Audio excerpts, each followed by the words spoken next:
خواتین و حضرات، اب میں آپ کے سامنے اس شخصیت کا مختصر سا تعارف کراؤں گا جس کو سننے کے لیے ہم سب آج اتنی بڑی تعداد میں اپنے بہت سارے کاموں کو چھوڑ کر، ضروریات کو چھوڑ کر یہاں جمع ہوئے ہیں۔ خواتین و حضرات، آج کے اس دور میں جس میں ہم اور آپ سانس لے رہے ہیں، یہ انتہائی پرآشوب اور پرفتن دور ہے۔ آج اسلام کو بہت سارے چیلنجوں کا سامنا ہے۔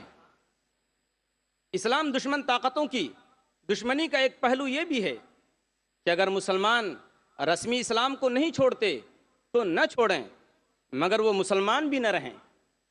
اسی نظریے کو عملی جامہ پہنانے کے لیے ایک عرصے سے مغربی مشنریاں اور سیاسی طاقتیں اس میں زیادہ دلچسپی نہیں رکھتی کہ کتنے مسلمان اپنا دین چھوڑ چکے ہیں، بلکہ وہ یہ دیکھ رہے ہیں کہ مسلمان مغربی کلچر کو اپنانے میں ہی اپنی نجات سمجھیں۔ اسی سوچ کے تحت سیاستداں، سرمایہ دار، اسکالر، مفکر اور پادری، بشپ اور فادر اور دوسرے بہت سارے ناموں کے ساتھ اسلام کے خلاف، قرآن کے خلاف برسر پیکار ہیں اور دن رات اسلام کے متعلق غلط فہمیاں اور شکوک و شبہات پھیلانے میں مشغول اور مصروف ہیں۔ کبھی سائنسی تحقیقات کی آڑ میں قرآن اور اسلام پر حملہ کیا جاتا ہے، تو کبھی سماجی و اخلاقی حوالے سے اس کی تعلیمات کا مذاق اڑایا جاتا ہے۔ مگر جیسا کہ قرآن میں اللہ تعالیٰ نے کھول کھول کر بیان کیا ہے کہ لِیُظْہِرَهُ عَلَى الدِّینِ كُلِّهِ، کہ یہ وہ دین ہے جو تمام ادیان پر، تمام مذاہب پر غالب ہو کر رہے گا۔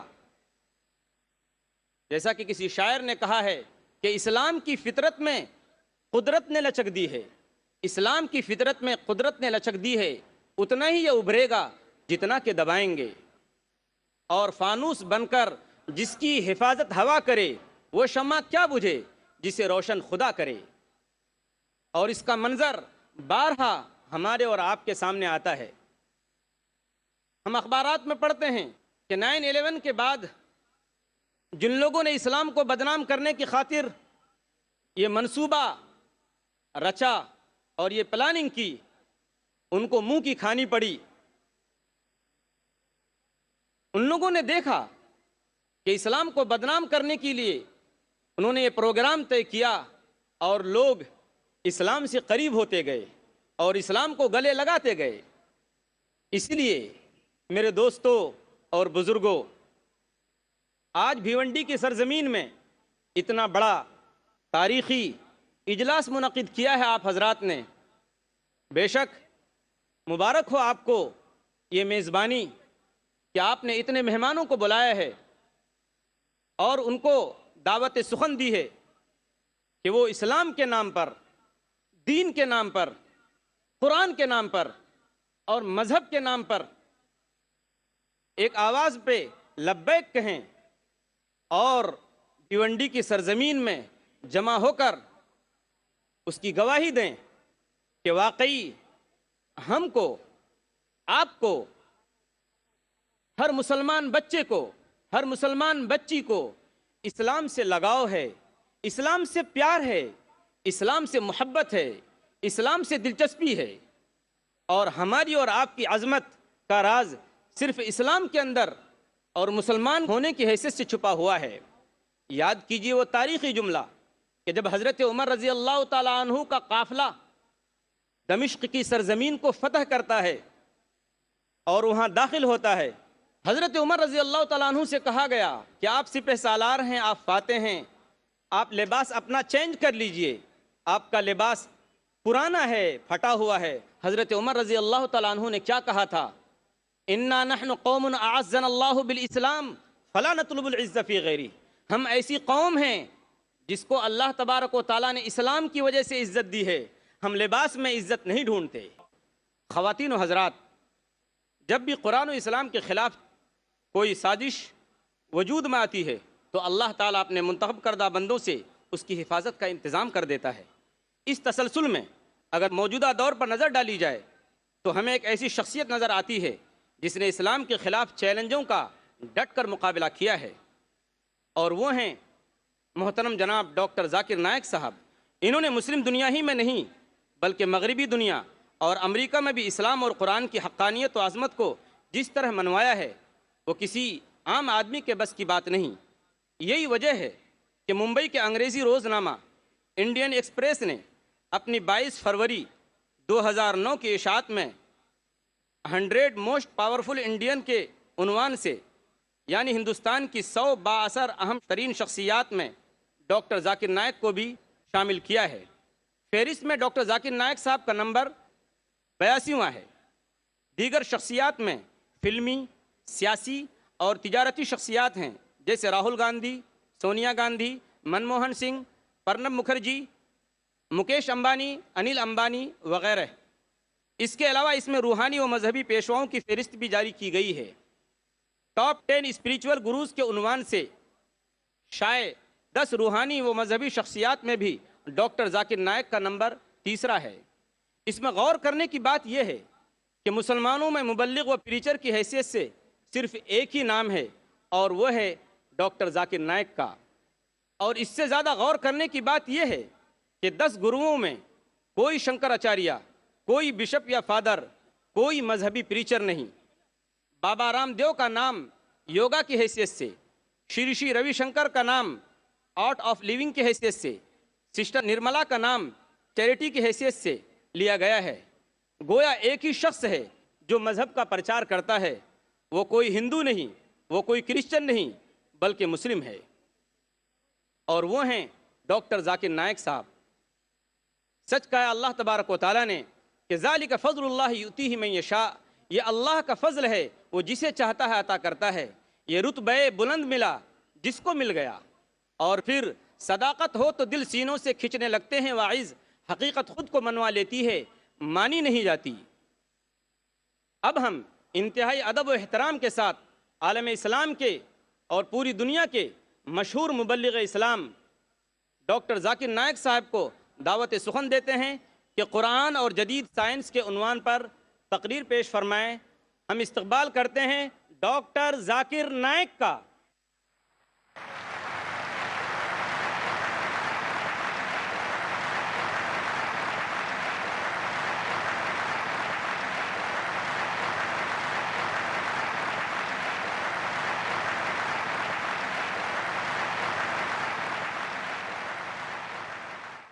الحمدللہ والصلاة والسلام علی رسول اللہ وعلی آلہ وصحبہ اجمعین، اما بعد، اعوذ باللہ من الشیطان الرجیم، بسم اللہ الرحمن الرحیم۔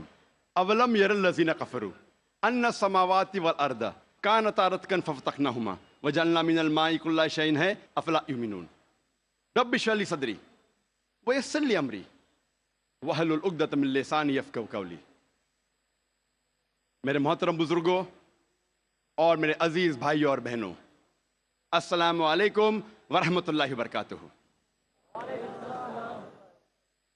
اللہ سبحانہ و تعالیٰ کی سلامتی، برکت اور رحمت آپ سب پر ہو۔ مجھے بے حد خوشی ہو رہی ہے کہ الحمدللہ 10 سال بعد میں پھر سے بھیونڈی شہر میں موجود ہوں تقریر کرنے کے لیے۔ مجھے یاد ہے کہ تقریباً 10 سال پہلے میں نے مینا ٹھاکرے ہال میں ایک تقریر کی تھی، یونیورسل بردرہڈ، عالمی بھائی چارہ، اور آج میں آپ کے سامنے اسٹیڈیم میں ہوں۔ جیسے آپ جانتے ہیں کہ میں اکثر تقریر انگریزی میں کرتا ہوں، اور 10 سال پہلے بھی انگریزی میں کی تھی۔ چند مواقع پر جب آرگنائزر اصرار کرتے ہیں کہ میں کچھ بات اردو میں کہوں تو میں کوشش کرتا ہوں میرے کمزور ہندی یا اردو میں کچھ بات کہوں۔ چونکہ میں نے تعلیم انگریزی میں حاصل کی ہے تو ظاہر ہے اس اردو یا ہندی تقریر میں کافی غلطیاں کروں گا۔ اسی لیے تقریر کے شروع میں ہی میں آپ سب سے معذرت چاہتا ہوں اور آپ سے درخواست کرتا ہوں کہ آپ میرے تقریر کے پیغام پہ توجہ دیجیے اور میری غلطیوں کو نظر انداز کیجیے۔ آج کی تقریر کا موضوع ہے قرآن اور جدید سائنس۔ اور جیسے آپ جانتے ہیں کہ جتنے سائنٹیفک ٹرمنالوجیز ہے وہ اکثر انگریزی میں ہیں، سائنس کے جتنے الفاظ ہیں اکثر انگریزی میں ہیں، اور کیونکہ میں نے سائنس بھی انگریزی میں پڑھی ہے اسی لیے اس اردو تقریر میں مجھے اور دقت ہوگی۔ اسی لیے اللہ تعالیٰ سے دعا کرتا ہوں، اور جب ہم انگریزی سائنٹیفک ٹرمنالوجیز کو اردو میں ترجمہ کرتے تو اکثر عوام اسے نہیں سمجھتی۔ مثال کے طور پہ علم حیاتیات، میں پوچھنا چاہتا ہوں کہ اس ماشاء اللہ بھرے میدان میں ہزاروں لوگ ہیں، کتنے لوگ علم حیاتیات کا مطلب جانتے ہیں؟ اپنا ہاتھ اوپر کر سکتے؟ 2% بھی نہیں۔ علم حیاتیات کا مطلب ہے بائیولوجی۔ کتنے لوگ بائیولوجی کا مطلب جانتے ہیں؟ ہاتھ اوپر کیجئے۔ بائیولوجی، بائیولوجی، ہاتھ اوپر کیجئے۔ کتنے لوگ جانتے ہیں بائیولوجی کے بارے میں؟ ماشاءاللہ اکثر لوگ۔ تو اسی لیے جب ہم انگریزی سائنٹیفک ٹرمنالوجی کا ترجمہ کرتے ہیں تو اکثر لوگ کے سر کے اوپر جاتا ہے، باؤنسر جاتا ہے۔ پھر جو اردو داں ہیں، جو ماہرین اردو زبان میں، وہ لوگ سمجھتے ہیں۔ پھر بھی میں کوشش کروں گا کہ انگریزی سائنٹیفک ٹرمنالوجی کو اردو میں ترجمہ کروں یا ہندی میں ترجمہ کروں، لیکن ظاہر ہے کافی غلطیاں ہوں گی۔ اسی لیے میں آپ سے درخواست کرتا ہوں کہ میری غلطیوں کو نظر انداز کیجیے اور میرے تقریر کے پیغام پہ توجہ دیجیے۔ جیسے میں نے کہا تھا، آج کی تقریر کا موضوع ہے قرآن اور جدید سائنس۔ قرآن اللہ سبحانہ و تعالیٰ کی آخری وحی ہے جو نازل کی گئی تھی آخری پیغمبر محمد صلی اللہ علیہ وسلم پر۔ قرآن مجید ساری کائنات کی سب سے بہترین کتاب ہے۔ قرآن مجید ساری انسانیت کے لیے ایک پیغام ہے۔ قرآن مجید اللہ سبحانہ و تعالیٰ کی آخری کتاب ہے جو نازل ہوئی تھی محمد صلی اللہ علیہ وسلم پر۔ اگر کوئی کتاب کہتی ہے کہ وہ خدا کی طرف سے ہے تو اس کتاب پر فرض ہو جاتا ہے کہ وہ اپنے آپ کو ثابت کرے ہر دور میں۔ ہر دور میں اس کتاب کو ثابت کرنا ہوگا کہ وہ خدا کی طرف سے ہے۔ سینکڑوں سال پہلے وقت تھا، دور تھا معجزات کا، ایج آف میریکلز۔ الحمدللہ قرآن مجید is a miracle of miracles. قرآن مجید معجزوں کا معجزہ ہے۔ اس کے بعد آیا دور ادب کا، لٹریچر، پوئٹری۔ الحمدللہ مسلمان اور غیر مسلمان عربی داں یہ کہتے ہیں کہ عربی میں سب سے بہترین کتاب عربی ادب کے لحاظ سے وہ ہے قرآن مجید۔ اور اللہ سبحانہ و تعالیٰ چنوتی دیتے ہیں قرآن مجید میں۔ اللہ سبحانہ و تعالیٰ چیلنج کرتے ہیں سورہ بقرہ میں، سورہ نمبر 2 آیت نمبر 23 اور 24 میں اللہ سبحانہ و تعالیٰ کہتے ہیں وَإِن كُنتُمْ فِي رَيْبٍ مِّمَّا نَزَّلْنَا عَلَىٰ عَبْدِنَا، اور اگر آپ کو شک ہے کہ ہم نے یہ کتاب نازل کی ہمارے بندے پر، اگر آپ کو شک ہے فَأْتُوا بِسُورَةٍ مِّن مِّثْلِهِ، تو آپ ایک سورہ قرآن مجید جیسی پیش کیجئے۔ مِن مِّثْلِهِ، ہو بہو نہیں، قرآن مجید جیسی ایک سورہ آپ پیش کیجئے۔ وَادْعُوا شُهَدَاءَكُم مِّن دُونِ اللَّهِ إِن كُنتُمْ صَادِقِينَ، اور بلاؤ اپنے مددگار کو اور اپنے گواہ کو اللہ کے علاوہ اگر آپ سچے ہیں۔ فَإِن لَّمْ تَفْعَلُوا، اور اگر آپ نہیں پیش کر سکتے، وَلَن تَفْعَلُوا، اور آپ ہرگز پیش نہیں کر سکتے، فَاتَّقُوا النَّارَ الَّتِي وَقُودُهَا النَّاسُ وَالْحِجَارَةُ أُعِدَّتْ لِلْكَافِرِينَ، تو ڈرو اس آگ سے جس کا ایندھن انسان اور پتھر ہے، جو انکار کرنے والوں کے لیے تیار کیا ہے۔ اللہ سبحانہ و تعالی ان دو آیتوں میں چنوتی دیتے ہیں، انسانوں کو چیلنج کرتے ہیں۔ یہ اس وقت دور تھا عربی ادب کا، اس وقت عربوں کو ناز تھا اپنی عربی زبان پر، اور وہ سمجھتے تھے کہ ان سے بہتر دنیا میں کوئی نہیں ہے۔ اس وقت اللہ سبحانہ و تعالیٰ قرآن مجید نازل کرتے ہیں اور ساری انسانیت کو چنوتی دیتے ہیں، چیلنج کرتے ہیں کہ اگر آپ کو شک ہے کہ یہ کتاب خدا کی طرف سے نہیں ہے تو آپ قرآن مجید جیسی ہو بہو نہیں، ملتی جلتی ہو بہو تو دور کی بات ہے، ایک سورہ پیش کرو، اور قرآن مجید کی سب سے چھوٹی سورت ہے 3 آیتوں کی، صرف 10 الفاظ۔ بہت لوگوں نے کوشش کی، ایک انسان نے بھی کامیابی نہیں پائی، اور تا قیامت کوئی بھی قرآن مجید جیسی قریباً ایک سورہ بھی پیش نہیں کر پائیں گا۔ لیکن آج کا دور ادبی دور نہیں ہے، it's not an age of literature and poetry. اگر کوئی کتاب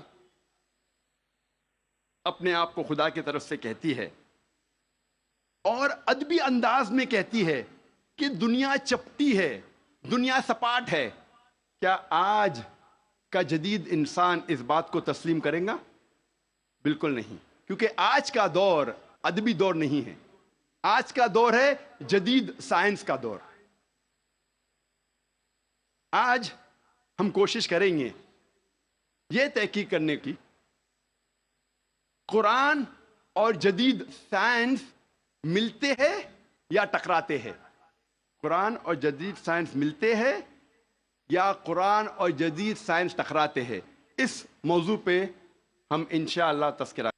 ایک مشہور سائنسداں، فزسسٹ اور نوبل پرائز ونر جس کا نام البرٹ آئنسٹائن تھا، اس نے کہا science without religion is lame and religion without science is blind. Science مذہب کے بنا لنگڑی ہے اور مذہب سائنس کے بنا اندھا ہے۔ میں پھر سے دہراؤں گا، البرٹ آئنسٹائن جو فیمس فزسسٹ تھا اور نوبل پرائز ونر، اس نے کہا کہ سائنس مذہب کے بنا لنگڑی ہے اور مذہب سائنس کے بنا اندھا ہے۔ میں آپ کو یاد دلانا چاہتا ہوں کہ قرآن مجید سائنس کی کتاب نہیں ہے، SCIENCE، لیکن ہے سائنس کی کتاب، SIGNS۔ یہ ہے نشانیوں کی کتاب، آیتوں کی کتاب۔ اور قرآن مجید میں 6000 سے زیادہ نشانیاں ہیں، 6000 سے زیادہ آیتیں ہیں، ان میں سے 1000 سے زیادہ الحمدللہ سائنس کے بارے میں ذکر کرتی ہے۔ آج کی اس تقریر میں میں صرف ان سائنٹیفک فیکٹس، سائنس کے حقائق کے بارے میں ذکر کروں گا which have been established، جو سائنسداں ثابت کر چکے ہیں۔ Scientific hypotheses, scientific theories, scientific نظریہ، ان کے بارے میں ذکر نہیں کروں گا، کیونکہ ہم جانتے ہیں کہ many a time scientific hypothesis theories take U-turns۔ یہ سائنس کے نظریے جو ہیں کئی بار وہ اپنے نظریے سے پلٹ جاتے ہیں۔ اسی لیے اس تقریر میں صرف میں سائنٹیفک فیکٹس کے بارے میں ذکر کروں گا، سائنس کے حقائق کے بارے میں۔ سب سے پہلے ہم تذکرہ کریں گے ایسٹرونومی کے بارے میں، فلکیات کے بارے میں۔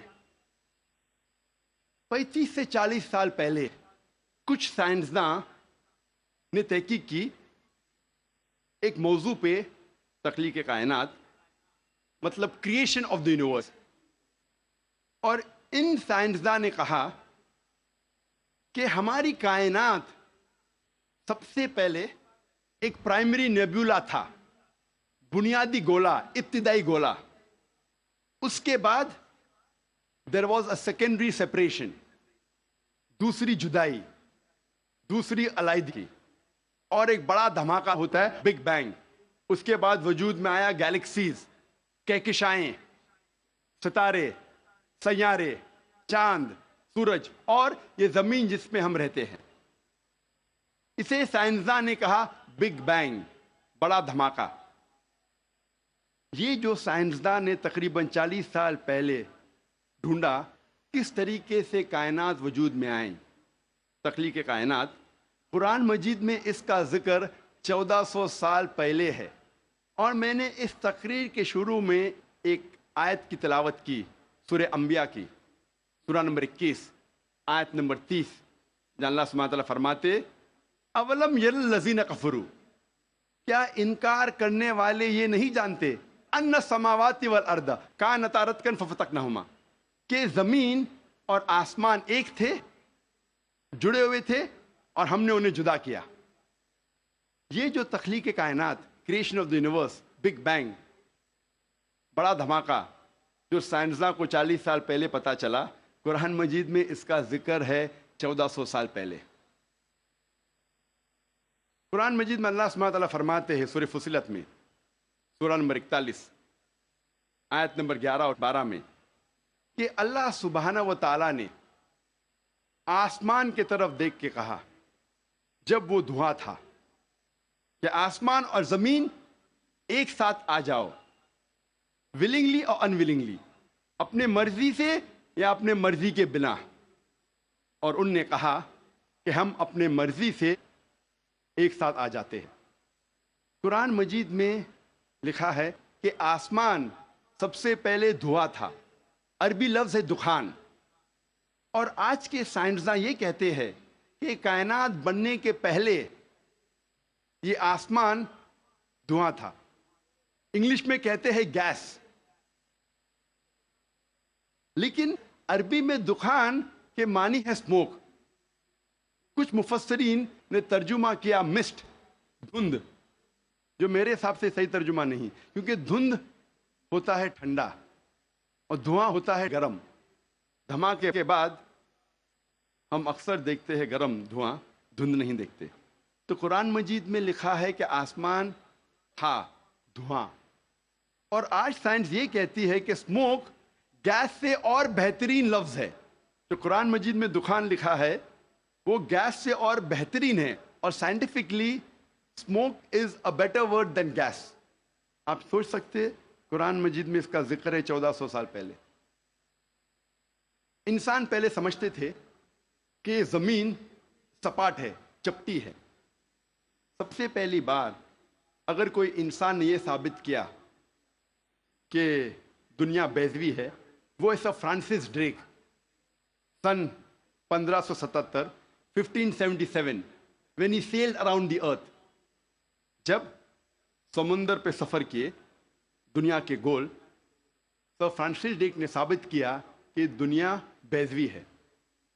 قرآن مجید میں اس کا ذکر ہے 1400 سال پہلے۔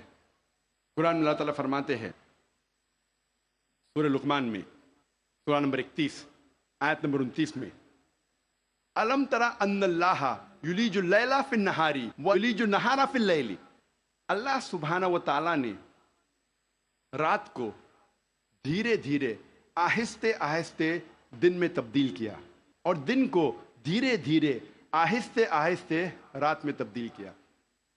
یہ دن کا رات اور رات کا دن آہستہ آہستہ دھیرے دھیرے تبدیل ہونا یہ ثبوت دیتا ہے کہ دنیا بیضوی ہے۔ اگر دنیا چپٹی اور سپاٹ ہوتی تو دن فوراً رات میں تبدیل ہوتا اور رات فوراً دن میں تبدیل ہوتی۔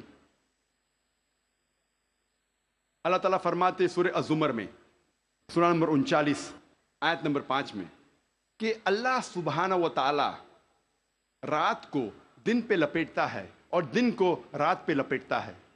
قرآن میں عربی لفظ ہے قوارہ، جس کے معنی لپیٹنا۔ جس طریقے سے ایک انسان پھیٹا سر پہ لپیٹتا ہے، a person coils the turban on the head، اسی طریقے سے اللہ تعالیٰ فرماتے ہیں کہ رات دن پہ لپیٹی جاتی ہے اور دن رات پہ لپیٹا جاتا ہے۔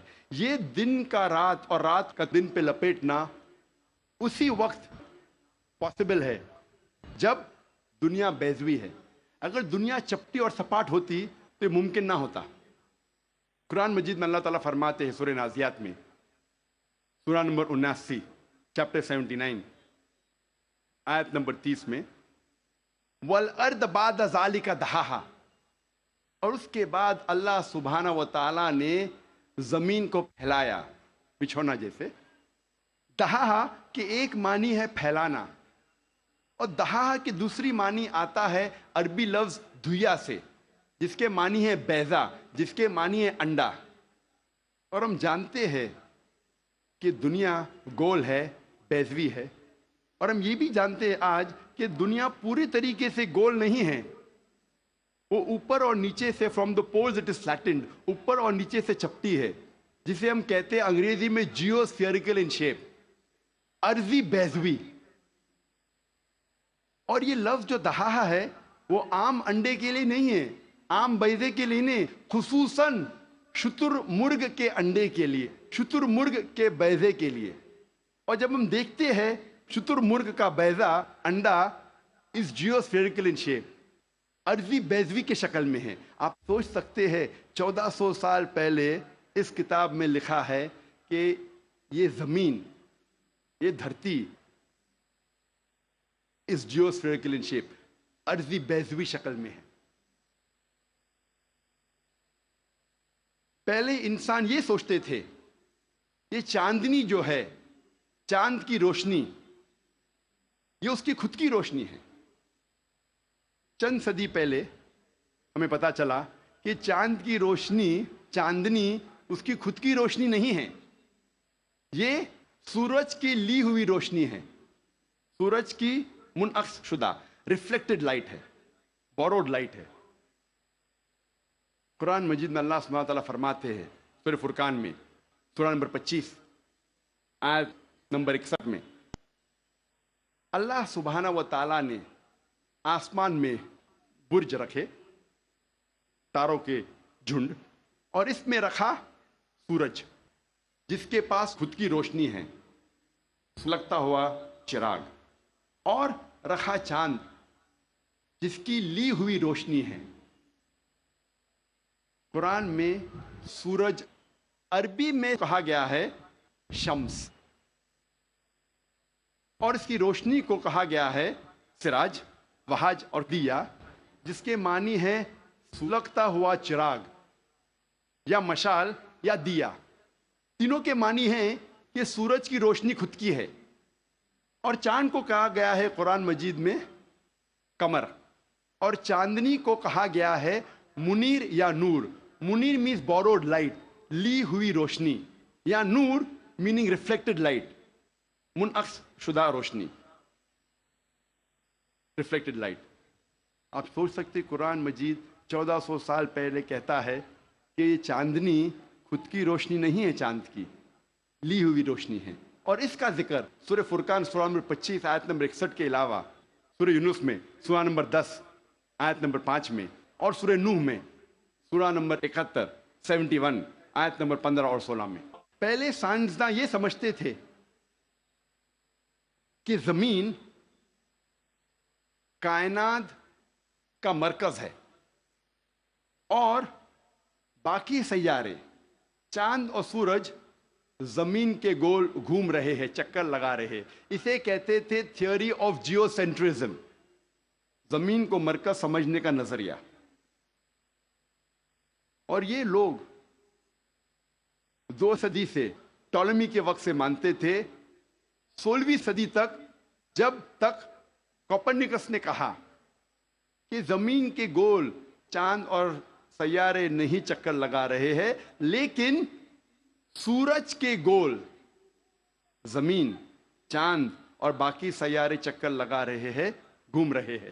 اسے کہتے تھے ہیلیو سینٹرک تھیوری، مطلب سورج کا مرکز ہونے کا نظریہ۔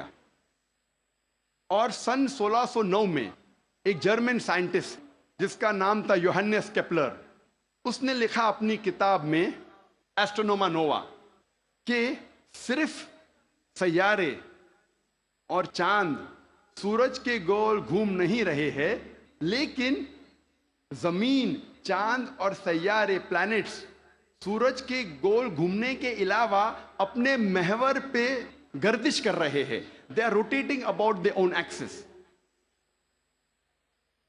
اور جب میں اسکول میں تھا، میں سن 1981 میں 10ویں میں تھا، جغرافی میں نے پڑھا تھا کہ زمین، چاند اور سیارے، پلانٹس، وہ چکر لگا رہے ہیں، they are revolving and rotating، اور اپنے محور پہ گردش کر رہے ہیں، لیکن سورج اپنے محور پہ گردش نہیں کر رہا ہے۔ لیکن میں نے جب قرآن کی ایک آیت پڑھی سورہ انبیاء سورہ نمبر 21 آیت نمبر 33 میں اللہ سبحانہ وتعالیٰ فرماتے ہیں هو الذی خلق اللیل والنہار، اللہ سبحانہ و تعالیٰ نے رات اور دن بنایا، والشمس والقمر، سورج اور چاند، کل فی فلک یسبحون، وہ گھوم رہے ہیں اور اپنے محور پہ گردش کر رہے ہیں۔ قرآن کا لفظ یہاں ہے یسبحون۔ قرآن یہ کہتا ہے کہ sun and the moon are revolving, چکر لگا رہے ہیں، گھوم رہے۔ اس کے علاوہ یسبحون، یہ عربی لفظ یسبحون آتا ہے لفظ صباح سے، اور صباح ایک عربی لفظ ہے جو چلتے ہوئے جسم کے موومنٹ کو ڈسکرائب کرتا ہے۔ مثال کے طور پہ اگر میں کہوں گا کہ کوئی انسان پانی میں سباہ کر رہا ہے، اس کے یہ معنی نہیں کہ وہ پانی کے اوپر فلوٹ کر رہا ہے، اس کے معنی ہے کہ وہ پانی میں تیر رہا ہے۔ اگر میں کہوں گا کوئی سباہ کر رہا ہے زمین پہ، اس کا مطلب نہیں کہ وہ آدمی زمین پہ رول کر رہا ہے، اس کا مطلب ہے کہ وہ انسان زمین پہ چل رہا ہے یا دوڑ رہا ہے۔ اسی طریقے سے جب اللہ سبحانہ تعالیٰ یہ لفظ کا استعمال کرتے ہیں کوئی فلکی جسم کے لیے، فار اے سیلیسٹل باڈی، اس کے معنی نہیں کہ وہ فلائی ہو رہا ہے یا فلوٹ ہو رہا ہے، اس کے معنی ہے it is rotating about its own axis, وہ اپنے محور پہ گردش کر رہا ہے۔ آج سائنس ترقی کرنے کے بعد سائنس یہ کہتی ہے کہ آپ سورج کا عکس ٹیبل کے اوپر دیکھ سکتے ایک آلے کے ذریعے، اور پتہ لگتا ہے کہ سورج میں بلیک سپاٹس ہے، اور یہ بلیک سپاٹس تقریباً 25 دن لیتے ہیں گردش کرنے کے لیے۔ اس سے یہ ثابت ہوتا ہے کہ سورج تقریباً 25 دن لیتا ہے ایک گردش کرنے کے لیے۔ تو آج سائنس یہ تسلیم کرتی ہے کہ سورج بھی اپنے محور پہ گردش کر رہا ہے۔ جو میں نے اسکول میں تقریباً 28 سال پہلے پڑھا تھا کہ سورج واز اسٹیشنری، سورج گردش نہیں کر رہا ہے، تو 28 سال پہلے میں نے اسکول میں پڑھا، آج سائنس اسے تسلیم کرتی ہے، اور قرآن مجید میں اس کا ذکر ہے 1400 سال پہلے، اور آج اکثر اسکول کے سائنس کی کتاب میں اس کو انکارپوریٹ کیا جا چکا ہے۔ یہ نئی چیز داخل ہو چکی ہے سائنس کی کتابوں میں کہ سورج اپنے محور پہ گردش کر رہا ہے۔ اللہ تعالیٰ فرماتے سورہ یاسین میں سورہ نمبر 36 آیت نمبر 40 میں کہ سورج چاند کو نہیں پکڑ سکتا اور دن کو رات نہیں پکڑ سکتی۔ The sun cannot outstrip the moon, neither can night catch up with the day. کل فی فلک یسبحون، یہ اپنے محور پہ گردش کر رہے۔ اس کے معنی کہ چاند اور سورج کے جو ایکسس ہے، جو ریولیوشن کا ہے، وہ ڈیفرنٹ ہے، وہ علیحدہ ہے، اسی لیے وہ آپس میں کبھی نہیں ملیں گے۔ آج سائنس یہ کہتی ہے کہ جو سورج کی روشنی ہم دیکھتے ہیں، it is due to a chemical reaction, یہ ایک کیمیکل ریئیکشن کے وجہ سے ہے جو کروڑوں سالوں سے چل رہا ہے، اور ایک دن یہ کیمیکل ریئیکشن بند ہو جائے گا اور سورج ختم ہو جائے گا۔ لیکن سائنسداں کہتے ہیں کہ اس کو اور کروڑوں سال لگیں گے، اور کروڑوں سال کے بعد ایک کیمیکل ریئیکشن بند ہوگا۔ یعنی سائنس یہ کہتی ہے کہ ایک وقت آئے گا جب سورج نشٹ ہو جائے گا، ختم ہو جائے گا۔ قرآن میں اللہ تعالیٰ فرماتے ہیں سورہ یاسین میں سورہ نمبر 36 آیت نمبر 38 میں وَالشَّمْسُ تَجْرِي لِمُسْتَقَرٍّ لَهَا، کہ سورج جا رہا ہے اپنے مستقر کی طرف، سورج جا رہا ہے اپنے ڈیسٹینیشن پہ۔ سورج ایک مقرر وقت کے لیے ہے۔ مستقر کے معنی مقرر وقت اور مقرر جگہ، اس کے دو معنی ہوتے ہیں مستقر کے معنی، کہ سورج ایک مقرر وقت کے لیے ہے اور مقرر جگہ کی طرف جا رہا ہے۔ یہ سائنس آج تسلیم کرتی ہے کہ سورج ایک مقرر وقت کے لیے ہے، اور سائنس یہ بھی مانتی ہے کہ سورج کائنات کے ایک نقطے کی طرف جا رہا ہے جس کا نام ہے سولر اپیکس۔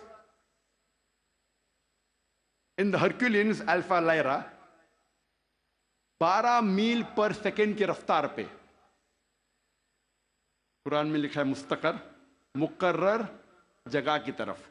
سائنس کہتی ہے دونوں معنی مستقر کے، مقرر جگہ اور مقرر وقت، دونوں الحمدللہ صحیح ہے.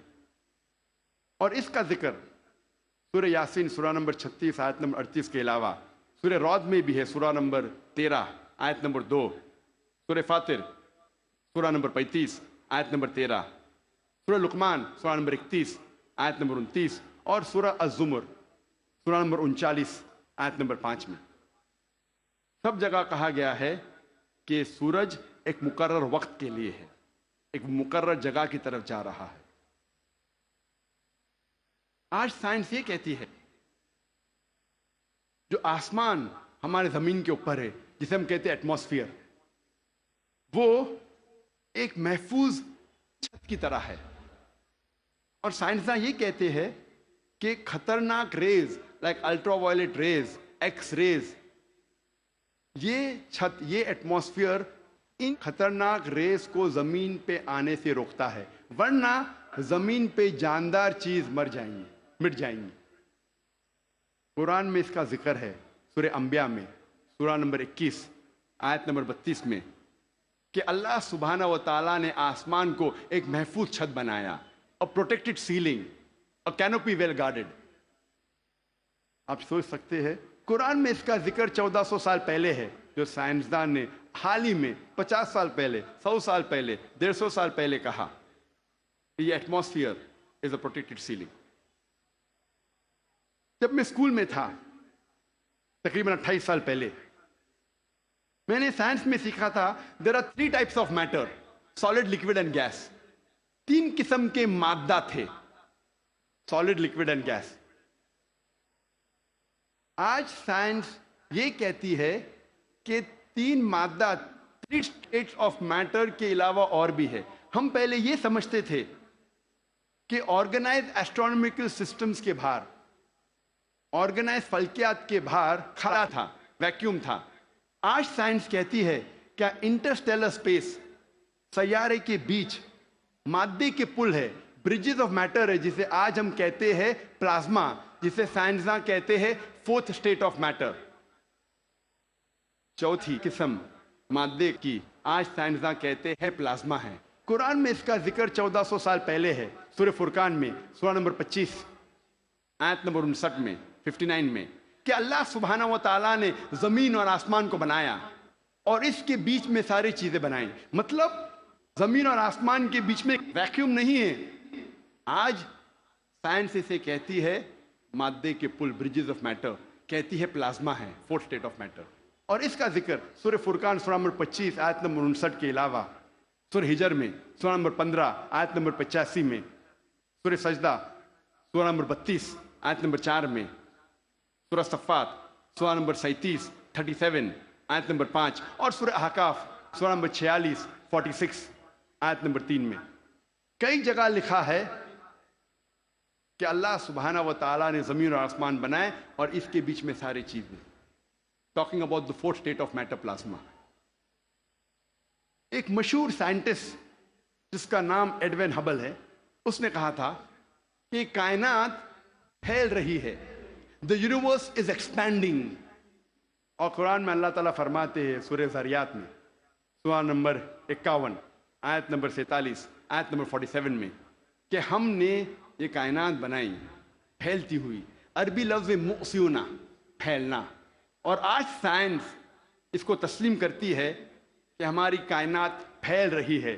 our universe is expanding. کئی دشمن اسلام یہ کہیں گے، جو کرٹکس آف اسلام یہ کہیں گے کہ قرآن مجید میں فلکیات کا ذکر ہونا کوئی عجوبہ نہیں، نتھنگ گریٹ، کوئی بڑی بات نہیں ہے کہ قرآن مجید میں فلکیات کا ذکر ہے، کیونکہ عرب فلکیات میں ماہر تھے. میں اس بات کو مانتا ہوں کہ عرب فلکیات میں ماہر تھے، لیکن ان سے یہ کہنا چاہتا ہوں کہ قرآن مجید نازل ہونے کے بعد کچھ صدی بعد عرب فلکیات کے میدان میں ماہر بنے. تو قرآن مجید سے عرب نے فلکیات سیکھا، نہ کہ الٹا. ذکر کریں گے طبیعت کا. طبیعت انگلش میں کہتے ہیں فزکس. اور کئی صدی پہلے ایک نظریہ تھا جسے کہتے ہیں ایٹمزم. اور